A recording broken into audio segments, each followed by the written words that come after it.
Universe कहता है, मेरे बच्चे, मैं जानता हूँ तुम्हारे मन में बहुत सारे प्रश्न हैं। जब भी तुम परेशान होते हो, रोते हो, तो तुम्हें समझ में नहीं आता कि आखिर तुम ऐसा क्या करो जिससे तुम्हारी और तुम्हारे परिवार की सभी समस्याओं का अंत हो जाए।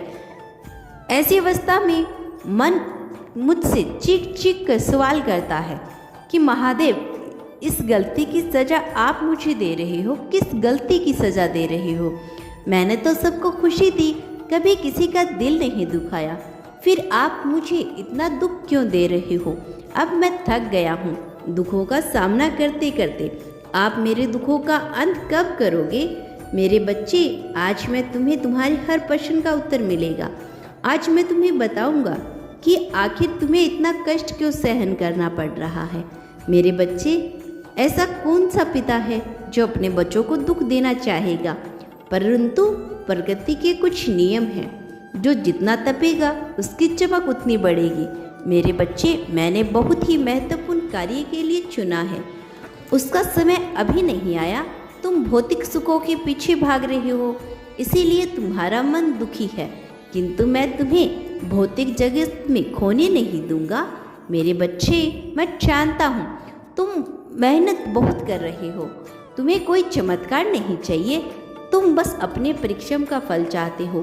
धीरज रखो, सब मिलेगा, किंतु उचित समय आने पर। यदि समय से पहले ही तुम्हारी इच्छा पूरी कर दी गई तो तुम अपने लक्ष्य से भटक जाओगे। मेरे बच्चे, मैं समझता हूँ तुम्हारी भावनाओं को, तुम पर सामाजिक और पारिवारिक दबाव है, तुम्हारा मन चलता है जब तुम अपने आसपास के लोगों को जल्दी सफल होते हुए देखते हो, जबकि तुम जानते हो कि वह तुम्हारे जितना प्रतिभाव नहीं है, तुम्हारे जितना मेहनती नहीं है।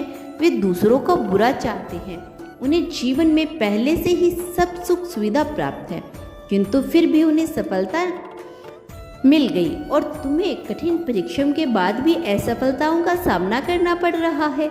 मेरे बच्चे, एक बात हमेशा याद रखो, अपनी तुलना कभी किसी से मत करना। तुम लाखों में नहीं, करोड़ों में से एक हो, इसीलिए मैंने तुम्हें चुना है, समाज हित के लिए, अपनी निजी कार्यों के लिए। मेरे बच्चे, जो लोग सफल हुए उन्हें देखकर अपना मन छोटा मत करना, क्योंकि छोटी चीज़ें बहुत जल्दी मिल जाती है और बड़ी चीज़ मिलने में समय लगता है। तुमने जो चुना है वह बहुत बड़ी चीज़ है, इसीलिए थोड़ा समय तो लगेगा। किंतु मेरे बच्चे, आज मैं तुमसे कुछ मांगने आया हूँ। तुमने बालपन से ही मुझे अपना पिता स्वीकार किया है, मेरे दिखाए गए मार्ग पर तुम चले हो। मैं तुमसे बहुत प्रभावित हूँ, किंतु मेरा मन यह सोचकर दुखी है तुम अपने पिता की योजनाओं पर संदेह कर रही हो। मेरे बच्चे, तुम्हारे कदम रुकने लगे हैं, परंतु तुम अभी अपने लक्ष्य से दूर हो। तुम्हें साहस दिखाना होगा, आगे बढ़ो, रोने बिलखने में समय व्यर्थ मत करो। तुम्हें जून 2025 तक अपने लक्ष्य तक पहुंचना होगा। तुम्हें अपनों के लिए नहीं, लोगों के लिए काम करना है।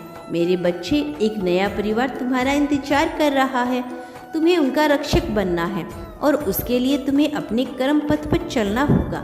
मेरे बच्चे, मैं देख रहा हूँ कुछ लोग तुम्हारा ध्यान भटका रहे हैं, तुम्हें मानसिक तनाव दे रहे हैं, उन सब से दूर रहो। सारे रिश्ते नाते तोड़कर 6 माह के लिए अपने लक्ष्य पर केंद्रित हो जाओ। किसी की बात मत सुनो, केवल अपने मन की सुनो। मुझ पर विश्वास रखो, सब ठीक हो रहा है, इसीलिए कमज़ोर मत पड़ना, रोना मत, निराश मत होना। ध्यान रहे, तुम मेरे बच्चे हो, तुम मेरे लिए कार्य करो, मैं तुम्हारे लिए कार्य कर रहा हूँ। सब मंगल में होगा। मेरा आशीर्वाद सदैव तुम्हारे साथ।